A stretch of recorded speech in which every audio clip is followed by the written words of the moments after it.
Et si l'espace d'un instant, on était juste un espace d'accueil? Salut, je m'appelle Thibaut et je partage sur cette chaîne sur la réalisation du soi. Et réaliser le soi, c'est réaliser ce qu'on est vraiment au-delà de la personne. Et donc, simplement prendre le temps d'être un espace d'accueil, c'est changer de perspective.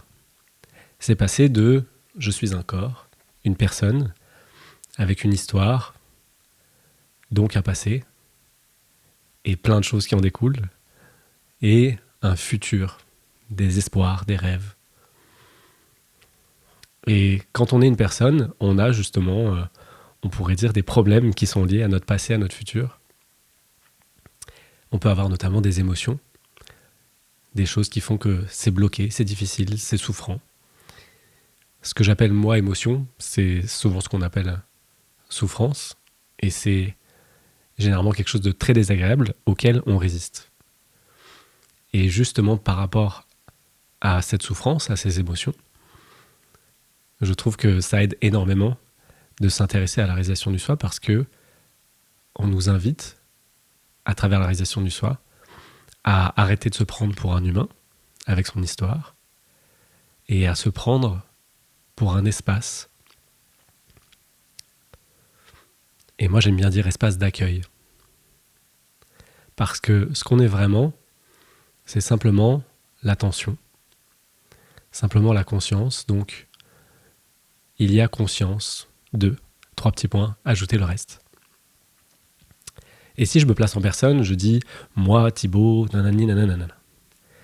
Et si je me place en espace d'accueil, je dis rien du tout et je suis simplement l'espace au sein duquel apparaît un Thibaut avec passé, présent, futur, ses espoirs, ses traumatismes, ses relations. Et je suis simplement un espace au sein duquel ça apparaît. Et quand je dis espace d'accueil, c'est tout simplement parce que quand il y a un son qui apparaît, j'en ai immédiatement conscience. Et ensuite, il peut y avoir un mécanisme qui dit « Oh, j'adore ce son » ou « Oh, j'aime pas ce son », « Je veux plus de ce son » ou « Oh, je veux moins de ce son », qui fait le tri quant aux préférences de la personne. Mais en premier lieu, il y a eu conscience du son. Et donc ce son, au moment où il est apparu, il était déjà accueilli par ce que je suis vraiment, la conscience. Un espace conscient. Et donc si je suis simplement un espace d'accueil, c'est comme si il y avait... Moi j'aime bien dire, c'est comme si on était au zoo et qu'on voyait un serpent venimeux, terrifiant, mais que comme on est au zoo, on sait qu'il y a une vitre transparente, extrêmement solide, qui fait qu'il ne peut pas nous mordre.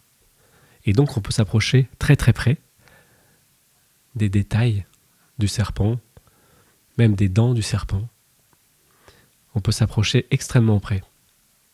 Et bien là, c'est la même chose. En tant qu'espace d'accueil, on peut s'approcher extrêmement près de ce que vit la personne, de ce que vit, dans mon cas, Thibaut. Et donc, en tant qu'espace d'accueil, je peux simplement me promener dans ce que vit Thibaut. Et donc, s'il y a une frustration, eh bien, je peux ressentir en détail ce que c'est une frustration. Et je sais que, en tant qu'espace d'accueil, il y a comme une vitre qui fait que je ne peux pas être submergé, que je ne peux pas, moi, être frustré, parce que je suis l'espace au sein duquel apparaît la frustration. Et je peux prendre ma petite loupe et la regarder en détail, avec curiosité. Comme un enfant qui toucherait la peau d'une orange pour la première fois, on appréhende quel goût ça a, quelle texture ça a, ce que je vis maintenant. Et je parle de ça par rapport à la souffrance parce que quand on souffre, souvent on est identifié à la souffrance. On dit « je souffre »,« j'ai mal, j'ai peur »,« je suis angoissé ». Et là, d'un coup, en tant qu'espace d'accueil, on peut simplement ressentir ce que c'est que d'être angoissé, par exemple. Et on va voir dans le corps, elle est où l'angoisse? C'est quoi l'angoisse en termes de sensation? Et c'est comme ça, justement, qu'on évacue une émotion. Donc une émotion, c'est un blocage énergétique à un endroit où ça ne circule pas bien, qui se coince, qui se serre, En exemple, c'est si vous avez envie de vous exprimer et que ça coince, vous n'arrivez pas à le dire, ça bloque. Ou alors, vous voulez vous exprimer, mais ici, au niveau du plexus, ça peut brûler, ça peut faire mal et ça peut donner envie de se faire tout petit, de se cacher. Et ça peut faire ça, voilà, sur plein de points différents dans le corps. Et c'est ça qu'on appelle généralement souffrance, c'est qu'il y a résistance au fait de vivre ce qui se passe là. Et donc si on se place simplement en espace d'accueil, on enlève la résistance parce qu'on se place depuis un espace où c'est en sécurité. On est derrière la vitre. Mais en étant derrière la vitre, on peut s'approcher extrêmement proche et au final, on peut ressentir avec beaucoup plus de détails, de vivacité, ce qui est vécu. Alors que sinon, avec les émotions, il y a toujours des mécanismes de défense qui viennent. Et donc, par exemple, si une situation réveille en moi une angoisse, le mental va s'activer, je vais commencer à raconter des histoires pour que l'attention soit focalisée sur des histoires mentales plutôt que sur le ressenti, parce qu'il y a eu à un moment donné traumatisme. Et donc, le système a compris, oulala, attention, ça c'est souffrant, il ne faut pas qu'on aille par là, donc on va créer une histoire pour s'évader. Mais ça peut être aussi un mécanisme de compulsion, donc ouvrir le frigo et le vider par exemple, ou aller fumer, ou aller boire, ou aller, je sais pas, jouer aux jeux vidéo. Eh bien, tout ça, quand on est simplement espace d'accueil pour ce qui est vécu, ça tombe. Il n'y a plus besoin que le mental essaye de fuir, il n'y a plus besoin que des comportements compulsifs viennent nous sauver de ressentir notre propre souffrance, parce que ça n'est plus la personne souffrante qui essaye de se sortir de sa propre souffrance, c'est depuis une autre perspective, en tant qu'espace d'accueil, au sein duquel apparaît quelqu'un, avec des sensations, que là, on peut ressentir vraiment ce qui se passe, et que là, les choses peuvent se mettre à circuler. Et donc des fois, les gens imaginent que pour évacuer une émotion, il faudrait faire quelque chose, ou il faudrait spécialement accueillir, comme si accueillir c'était une action. Et en fait, comme on a vu, ce qu'on est vraiment en essence, c'est déjà accueil. Et donc il suffit simplement de porter l'attention sur le ressenti. Donc si jamais c'est au niveau du plexus ici, eh bien simplement porter l'attention dessus, ça suffit. Et généralement, au début, ça fait un petit peu peur. Et il y a un mécanisme qui essaye de faire en sorte que ça parte, que ça fasse autre chose, que ça fuit. Et l'invitation, c'est de ramener l'attention sur le ressenti et de rester avec. Et en restant avec, l'invitation aussi, c'est de ne pas forcément rester très très focalisé sur la zone où c'est particulièrement intense, actif, chaud, mais d'aller ressentir ce qui se passe aussi autour.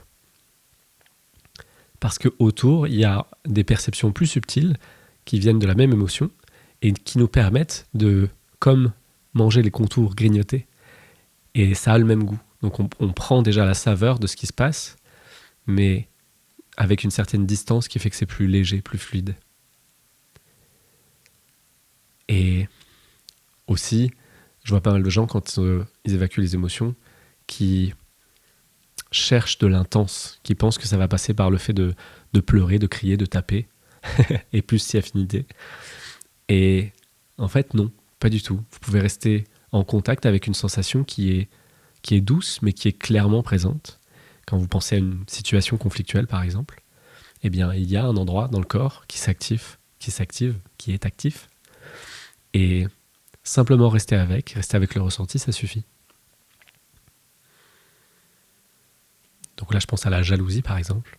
Eh bien, s'il y a quelqu'un qui réveille en vous une jalousie, vous pouvez tout simplement vous demander où est-ce que je ressens cette jalousie, et vous vous placez en tant qu'espace d'accueil pour ça.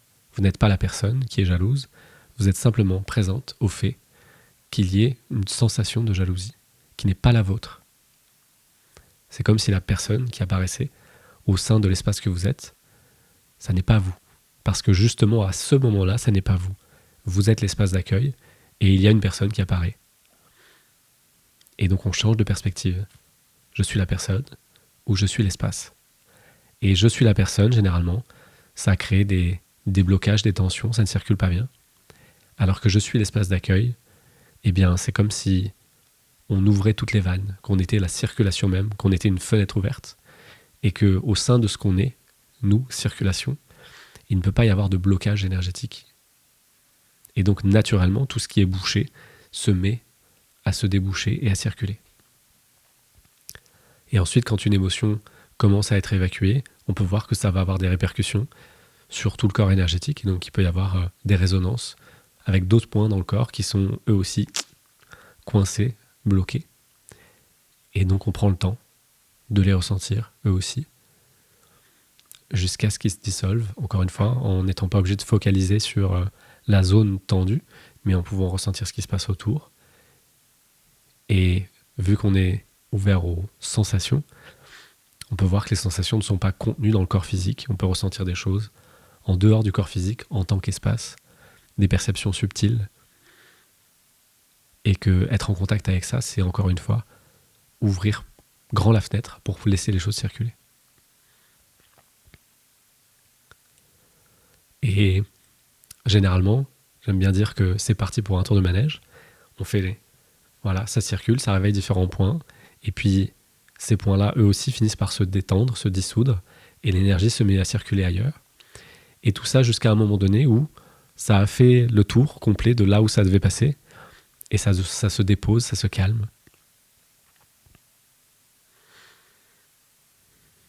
Et là, on peut voir que, en tant qu'espace d'accueil, on n'a rien fait, on n'a rien essayé de changer. Mais pourtant, simplement en se plaçant là, les choses se sont dilatées. Et il y a généralement une sensation de bien-être, de détente qui vient avec, de légèreté.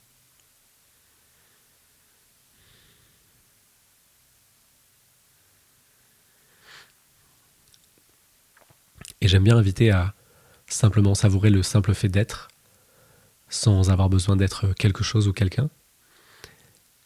Mais souvent, il y a des émotions qui empêchent ça. Si par exemple, on s'autorise à simplement savourer le simple fait d'être, mais que ça fait remonter une angoisse par rapport au vide, par exemple, ou à l'ennui, eh bien ça va être très difficile pour la personne de se détendre dans maintenant.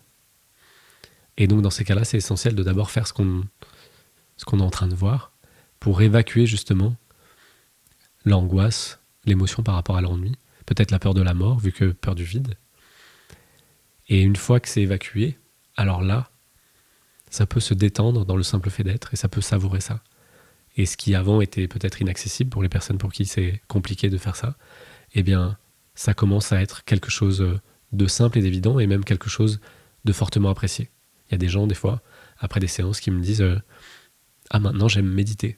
J'adore prendre du temps maintenant pour méditer. Avant, j'aimais pas du tout ça. » Mais parce que maintenant, pour eux, c'est agréable, doux, détendu, de profiter simplement un instant de juste être là.